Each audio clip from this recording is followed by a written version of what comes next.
小子又能看懂，会带我们离开。我也带不走你们这么多生灵啊！方世界扩大了数百倍，即便有办法带走他们，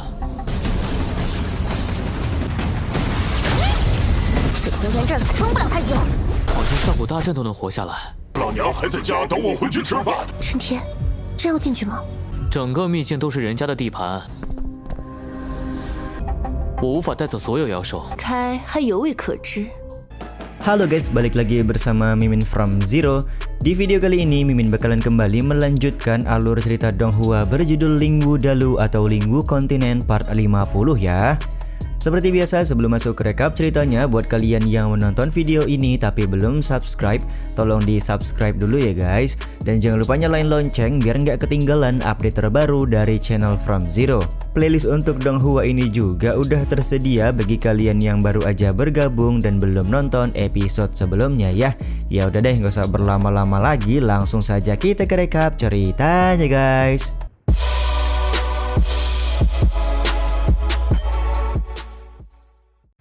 Episode kali ini diawali dengan Chen Tian yang merasa heran karena dia melihat tulisan kuno pada monumen batu yang diberi oleh pria berjubah. Di saat yang sama Tuan Jian merasa aneh karena Chen Tian bisa mengenali tulisan kuno yang ada di monumen batu tersebut. Diketahui Tuan Jian sudah hidup puluhan ribu tahun dan mahir dalam berbagai tulisan kuno, tapi dia sama sekali tidak bisa membaca tulisan di monumen batu di hadapan mereka. Tuan Jian pun mulai berasumsi sepertinya ada yang aneh dengan keluarga Chen.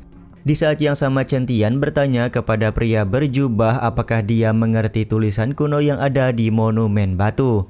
Pada saat pria berjubah berkata kalau dia mengerti tulisan tersebut, maka Chen Tian beranggapan pasti pria berjubah juga berasal dari bumi. Tapi pria berjubah sama sekali tidak bisa mengingat tempat asalnya berada. Satu-satunya yang diingat oleh pria berjubah adalah ramalan tentang seseorang yang akan datang membawa mereka semua keluar dari tempat ini. Dan orang yang diramalkan tersebut adalah Chen Tian. Bang MC kita pun tampak kaget karena meskipun dia merupakan orang yang diramalkan, tapi persoalan membawa semua jiwa keluar dari tempat ini adalah hal yang sangat sulit untuk dilakukan. Tuan Jian pun kemudian berkata kalau Chen Tian sudah semakin kuat, maka dia bisa menerima ratusan jiwa di dalam tubuhnya, yang mana tentu saja hal tersebut bisa membawa mereka semua keluar. Meskipun bisa membawa mereka semua pergi, tapi sampai saat ini aku juga belum tahu jalan keluar dari tempat ini, ucap Chen Tian yang merasa pesimis bisa keluar dari formasi kuno. 你小子又能看懂，会带我们离开。我也带不走你们这么多生灵啊！方世界扩大了数百倍，即便有办法带走他们， Tiba-tiba saja Xiao Mo berbicara kalau Chen Tian begitu bodoh. Dia masih kesal karena heran kenapa tuannya menjadikan Chen Tian sebagai penerus. Berbicaranya Xiao Mo tentu saja membuat Liu Yan kaget. Di saat yang sama Xiao Mo juga berkata kalau dia akan mencarikan orang yang lebih baik untuk menjaga Liu Yan ketimbang Bang MC kita. Karena Xiao Mo merupakan raja binatang spiritual, maka tentu saja dia mengetahui jalan keluar dari formasi kuno. Chen Tian dengan ketus tampak meminta Xiao Mo untuk memberitahukan di manakah jalan keluar tersebut. 你知道出口在哪儿？ Bang MC kemudian membuka sebuah portal dan meminta pria berjubah serta ratusan jiwa untuk masuk ke dalam portal tersebut karena dia berniat membawa mereka semua keluar dari tempat ini. Benar saja Xiao Mo pun langsung bertindak membuka sebuah portal formasi yang akan membawa mereka semua keluar dari formasi kuno. 这通天阵撑不了太久。好像上古大阵都能活下来。 Setelah keluar, Chen Tian masih tidak percaya bahwa dia dan Liu Yan berhasil selamat dari formasi kuno yang dikenal sangat berbahaya. Di satu sisi Xiao Mo berkata kalau semua ini berkat bantuan yang dia berikan. Karena Chen Tian dan Liu Yan sudah banyak menghabiskan waktu di dalam formasi kuno, maka mereka harus menyusun siasat untuk mencari buah spiritual terlebih dahulu. Ternyata Xiao Mo punya sebuah cara di mana dia akan meminta bantuan para binatang monster untuk mencari keberadaan buah spiritual. 确实要抓紧时间了。此地各种妖兽数不胜数。Setelah Xiaomo melakukan panggilan kepada binatang monster level 4, tiba-tiba saja yang datang adalah binatang monster level 5. Ternyata binatang monster level 5 ini ingin menyampaikan kalau Ratu Iblis ingin bertemu dengan Chen Tian pada saat ini. Sempat terjadi keraguan karena Chen Tian takut jika Ratu Iblis berniat jahat kepada mereka, akan tetapi binatang rusa menjelaskan kalau Ratu Iblis tidak memiliki niat buruk kepada Chen Tian. Jika memang dia memiliki niat buruk, maka sedari awal pasti sudah membunuh Chen Tian di dalam hutan ini. Pada akhirnya Chen Tian pun bersedia untuk mengikuti binatang rusa guna bisa bertemu dengan Ratu Iblis. 倘若真想加害你们， Setelah tiba di sebuah tempat, tiba-tiba saja naga berkepala 3 memutuskan untuk pergi karena ibunya sudah memanggil untuk makan malam. Padahal mah sebenarnya naga kepala 3 ini takut kepada Ratu Iblis. Karena dirasa cukup berbahaya, Liu Yan pun bertanya sekali lagi apakah Chen Tian yakin akan masuk ke dalam gerbang. Chen Tian sendiri tidak bisa menolak karena toh seluruh daratan dunia misteri adalah wilayah kekuasaan dari Ratu Iblis, jadi mereka juga tidak bisa lari ke mana-mana. 老娘还在家等我回去吃饭。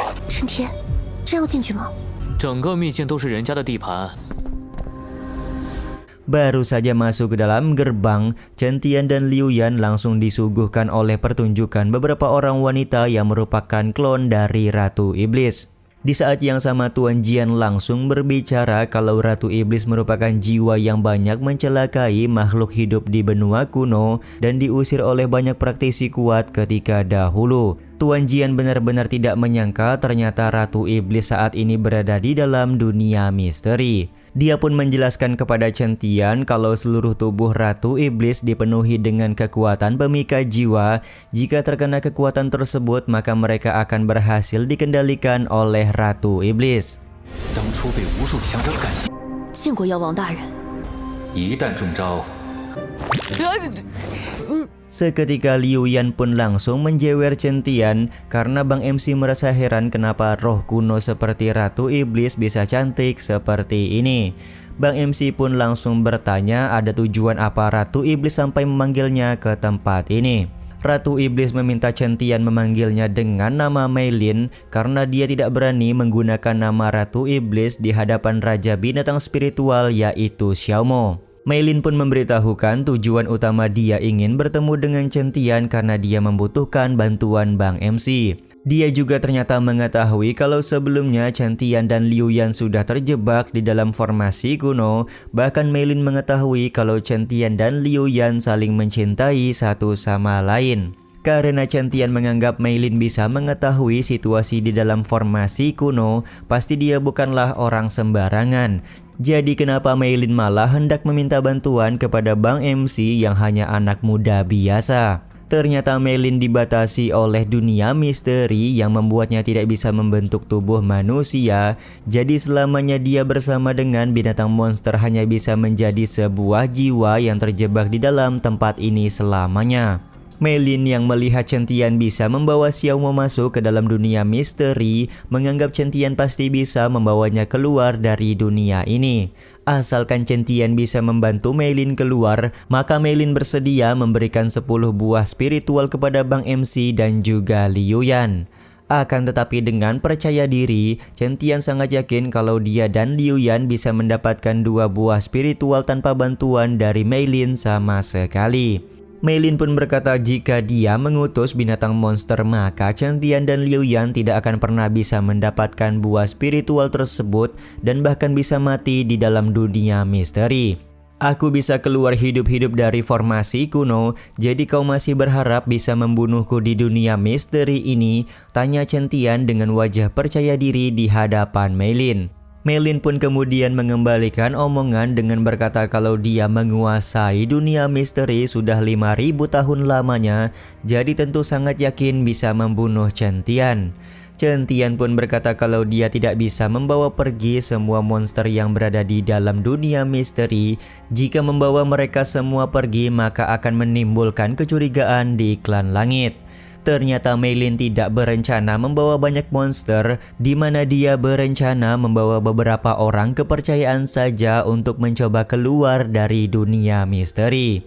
Karena kesepakatan hampir terjadi, maka Chen Tian meminta sebuah syarat kepada Meilin ketika nanti dia berhasil membawa Meilin keluar. 真是让人感动。我无法带走所有妖兽，开还犹未可知。要答应我几个条件。 Permintaan syarat dari Chen Tian kepada Meilin ini juga sekaligus menutup episode kali ini ya guys. Ya udah deh, sampai di sini dulu aja video kali ini. Mohon maaf jika masih banyak kekurangan dan kesalahan dalam penyampaian kata-kata ya. Terima kasih untuk kalian yang udah pada nonton dan jangan lupa subscribe serta nyalain loncengnya ya guys. Mimin selaku penulis narasi, tukang voice over dan tukang edit video pamit undur diri. Salam hangat, see you in the next video. Bye bye guys, see you next week.